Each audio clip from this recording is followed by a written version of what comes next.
we got to talk about this new administration policy of, well, restarting these student visas. Last month, the Trump administration stopped any new applications for student visas into the United States.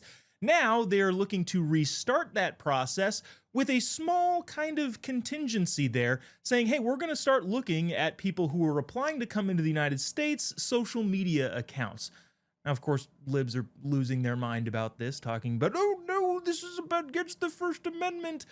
And we've got to clarify some things. Well, first things first, the Supreme Court has weighed in and set precedent that if you're not physically in the United States, you don't really have all of these same First Amendment protections, and the people that are applying to come in here on student visas, well, they would fall into that category. And also, if you were to come into the United States and openly say, hey, by the way, I hate the United States and everything that you do, well, chances are your visa wouldn't get approved. Now, libs freaking out about this would only go to show that, well, maybe they just want people to come in and don't want to have any sort of background checks. In other words, the administration doing this seems to be, well, pretty dang rational and pretty dang reasonable and constitutional. But let's get some commentary from our fantastic panel today. Gillian Anderson King is a conservative commentator, as well as Adrian Gray, pop culture and conservative commentary. Guys, thank you so much for joining us. Really appreciate taking the time. Absolutely. Thanks for having us. Jillian, I want to start with you here. I mean, is this seems to me fairly reasonable? If you're going to let people into the country, you want to make sure they don't, I don't know, hate the country. Is this over the line in your opinion, or is this kind of like, yeah, this is probably reasonable? This new policy by the State Department is common sense, just like Secretary Rubio said.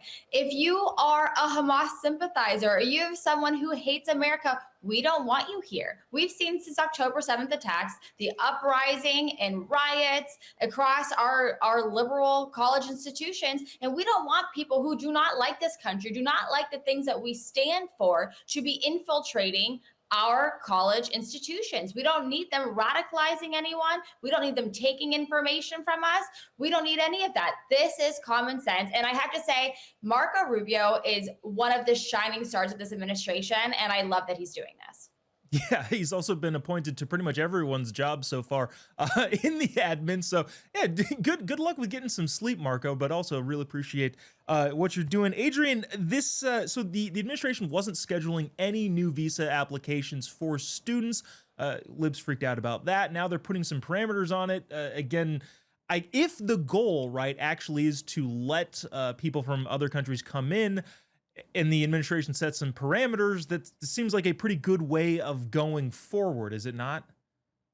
Yeah, I would agree. I think this is a very amazing policy that's very reflective of the modern age that we're in. I mean, we use social media for everything, but with all of the examples we've seen with some of like the CCP stuff came in with the Chinese virus at Michigan, like we've seen a lot of stuff, including all the hate rhetoric coming on all the college campuses. Listen, if we vet people for jobs via social media, why are we not vetting people via social media that want to live in this country? Listen, if I wanted to live in another country, I would be doing everything to try to impress them, to just feel the honor of, being accepted into that country. So I think Arnold Schwarzenegger, he talked about this the other day about feeling so grateful to be here. I love this policy. And again, if you're concerned that your posts are kind of like a threat to your visa, you're traveling here, I feel like that's an inward look that you need to focus on, because that's a red flag. Yeah. If you can't get a job with stuff you post on social medias, why would you be able to immigrate to a place that probably doesn't need more of you?